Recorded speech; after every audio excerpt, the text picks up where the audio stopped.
Be a challenge for us. What's your message to your room in a game like this, coming off a big win, going against an FCS team? Want to know? I mean, it's FCBS. All those letters don't mean a thing. You know, those kids play hard. They're coached by really good coaches that can coach anywhere. So, you know, I think we don't get caught up in that. We just got to go play football. I think Justice had a few nice blocks to run Jalen's touchdowns. How's Justice developed as a blocker over the course of the season? You know, Justice is a football player. You know, and it's not just running the ball. It's not just catching the ball. It's doing the small things away from the ball that show what kind of football player you are and also what kind of teammate you are. So, you know, Justice blocks his tail off. So does Richard and Jam and all those guys. So they were just playing football. We just want to do whatever we have to do to go win. I think Jam was the leading receiver this past week from a reception standpoint. Just how versatile is this room and how comfortable are you using them in situations like that? I mean, this is an offense where you got to be able to do multiple things. You know, we talked about blocking, talked about running. You have to be able to catch the ball out of the backfield. You know, he made some really good catches, obviously, in you know, the elements. You know, a little rainy, but you know that was good. I mean, we worked it all week. We worked on wet ball drills, worked on catching the ball without gloves on and all those things. So obviously, it was really good for him to make those catches for himself, but also for the team in some critical moments on third downs.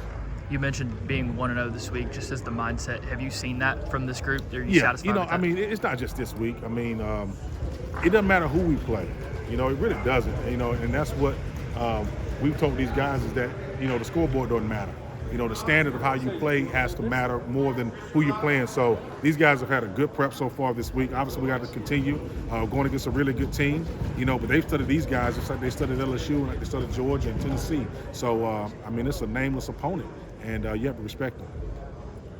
Going against a team that has a prominent defense like this in the FCS, when you guys were on third down last week, obviously, like said, in terms of using these screen passes to get more first downs, could you see yourself doing that again? Well, obviously, we don't want to tell that.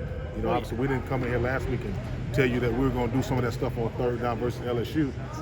We're not going to say what we're going to do on third down this week. I mean, we may run the ball every time on third down. We may throw the ball every time. We may run screens, you know, throw perimeter. So it's just week by week. You know, obviously we have a great game plan. We'll sit in there and try to figure out the ways that we can take advantage of them, but also the things that we do best. And we feel like we'll have a great game plan this week also. What have you seen from your room blocking for Jalen in some of his runs? You know, nothing special. I mean, just doing the things they're supposed to do.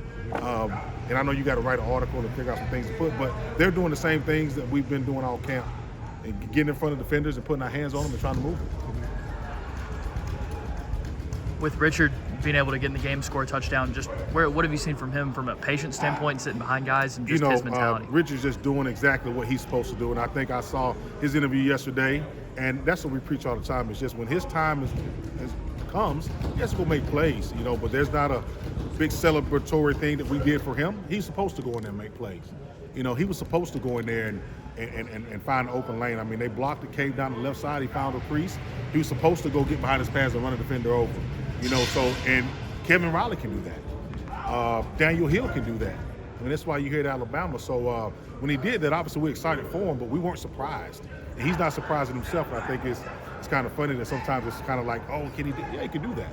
You know, but we have a talented room, and it's kind of a next man up mentality where he knows when he has to go, he's got to play, regardless if it's the first play of the game or it's play 72.